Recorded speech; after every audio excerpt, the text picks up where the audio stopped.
Imagine this. Imagine that you start watching a TV series. At first, the characters seem interesting and the plot pulls you in, but as you progress through the episodes, the story begins to lose its charm. And yet, you cannot seem to stop. You're like, I've come this far and I might as well finish it. So, this is the sunk cost fallacy at work. So, a sunk cost is basically something that you've already invested money, time, or effort. And these costs they're just gone. Rationally, these costs shouldn't affect your decision moving forward because they are completely irrelevant to what happens next. But our brains don't always work rationally. We often tend to stick with what we have been doing just because we've invested so much of our time, money, or effort into it. So imagine a business that's pouring millions into a product that is definitely not going anywhere, but they just cannot seem to stop. Instead of cutting down their losses and stopping to work on the project further, they double down. Why? Because they've already spent too much, they reason.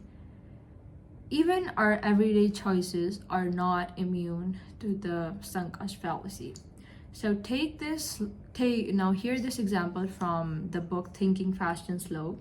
So it goes something that two really excited fans of basketball, they want to see a game and they both get a ticket. Now the difference is that one of them bought the ticket himself and the second one got it for free from a friend. Now, on the night of the game, a storm is announced and the stadium, it's like 20 kilometers away. So which one of them is still more likely to go? It's obvious the one who actually paid for the ticket is more likely to go. Why? Because he's already invested his money into the ticket, so he might as well go. Now, to really, make sure that you do not end up taking the wrong decision because of this, you have to constantly question yourself that, am I doing it because I really want to do it, or am I doing it because I don't want to feel as if I wasted my effort? A lot of us stay into things that we do not want to do or that no longer interest us because of the sunk cost. When we're little, we have different dreams and aspirations of who we want to be when we grow up. But as we grow up, the way that we look at the world, it changes, and everything else is in a constant change. Now imagine that I wanted to be a doctor. Okay, I have been studying really hard, and what happens is, as I graduate from my high school, I no longer want to become a doctor. That field no longer interests me. Maybe I'm gonna go pursue some other thing. But since I've already, studied so much and invested so much of my time and effort into being a doctor, I just cannot, just change my decision because I don't want to feel like I wasted my effort. The key to fighting this lies in, constantly telling yourself that what's gone is gone. The things that are gone are no longer in your hands. And what is no longer in your hand is outside of the circle of your control. And the Stoics, like Marcus Aurelius, in his book Meditation, mentions that what's gone is gone. It's beyond the circle of our control. And what's not in our circle of control should not affect us. Because we have to live in the present. And constantly tying ourselves to our past selves isn't going to make the situation any better.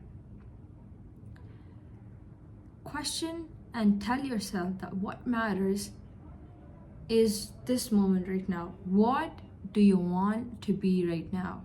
What kind of person do you want to be?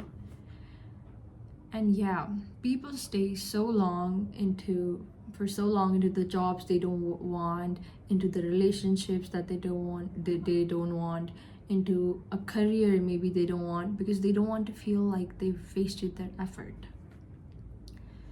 Yeah, so that's the sad story of the sunk cost fallacy. And actually, it's also the fact that, you know, losing something feels twice as bad as you know, gaining feels good. So losing feels twice as bad as gaining feels good. So this is known as the loss aversion, and that's basically a catalyst. That's basically a big catalyst of the sunk cost fallacy. So that was it for today's video. And also, I have an announcement. I have already launched a website. It goes by the name it is that easy.in.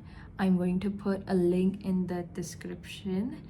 And yeah, I am literally so proud of it. I wanted to do this last Sunday, but last Sunday there were a few little changes to make. And yeah, so please do check it out. And it's not the best, definitely not the best, but I have just, you know, it's just a beginning. You just have to begin and the rest follows. So yeah, do check it out and do subscribe to my newsletter, because that newsletter took a lot of head banging work. And yeah, see you in the next one.